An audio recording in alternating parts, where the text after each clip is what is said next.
love affair with the car? Like when you remember the first car you saw that got you hooked? You know, honest to God, I talk about it all the time. For me, my first love affair was the poster on the wall. You know, when you're a kid, you got that poster. Mine happened to be a Lamborghini with Farrah Fawcett. And it just gives away my age, but you look at that car, man, I gotta have that car. It was a Countach 5000, and Farrah Fawcett was every kid's dream as a kid. So I had to figure out how to own that car and land the girl. It's really where my passion began, is trying to figure out how to own that car. So then did that get you like liking foreign cars? Did you have a love for American muscle? Because there's two different worlds. No question, absolutely two different worlds when it comes to cars. But for me, and listen, over the years, that's where the name Toymakerz really came about. I'm not prejudiced. I don't care what it is. If it's a motorcycle, a car, a foreign car, inline, you know, four-cylinder, a V-twin. I don't care what it is, bike or car related. I'm a car guy. So for me, it's just the love of what it is. It's the passion when people get together in their ride and seeing their passion in their cars.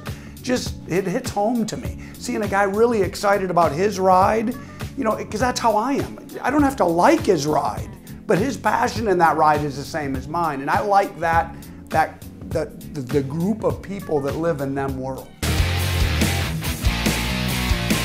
Toymaker David Ankin's upgraded GP supercar is a one-of-a-kind, built-from-scratch driving machine. Boasting a 1440cc motor, this street-legal monster goes from 0 to 60 in 3.2 seconds. Simply put, there's nothing else like it on the planet. I didn't have any money as a kid. I didn't come up with a silver spoon in my mouth. I'd go to every yard sale I could have, because that's what we had when we were kids, buy motor parts and lawnmower parts to build my mini bike or my go-kart. And just learning I'd go buy a Camaro or a Mustang and slowly fix that car up to be at the point, my poster on the wall, even though it might have been a $1,000 car at that time, a $500 car, because we had no money.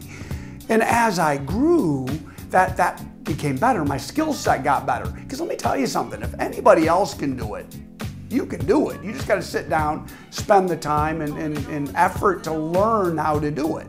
And that's what I did. I'm not a brainiac. I just love working with my hands.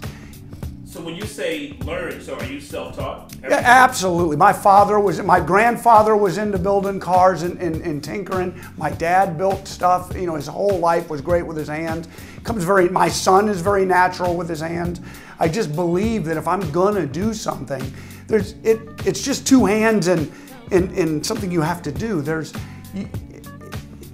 tools are there, and if you don't, the hardest thing I had is I couldn't afford the tools when I was younger, but it made me a better fabricator today. Because now you can buy the tools to do it for you. Right. We had to learn to do it with our hands. So to me, that talent out there across this country is amazing. There's some incredibly talented people. So, and my father is an incredibly talented man. I could only hope to have his skill set as I grow older. But that's really what it comes down to, working with your hands, learning to bend a fender. Instead of buying a new fender, you got to reshape that fender, or to paint a car. I don't paint my own cars anymore, but I could. Used to have to. I couldn't afford to have them painted. I had to paint them. So, like, how many people does it take to build a car? You know, every show is different. A lot of guys have 20, 30, 40 guys. We're not that way. I have me and one other guy that fabricates. I have a welder and I have a helper. And we have one girl that basically mops up after us and makes sure that we stay in line. So that's it. We have a 5-man crew that works in the shop. There's 35, 40 people behind us doing all the little stuff, the camera stuff, the filming, the editing, but the actual crew in the shop's very, very small. And I keep it that way, and I'm probably the only shop out there that really does it like that. In my world, you know, there's a lot of small shops, but on TV, there's usually 30, 40 guys. Not with us. There's 4 guys and a girl. You know, Toymakerz to me was just, I would have never dreamed. I didn't want to do television, had no earthly want to be famous. That wasn't my goal at all. I love to do what I do.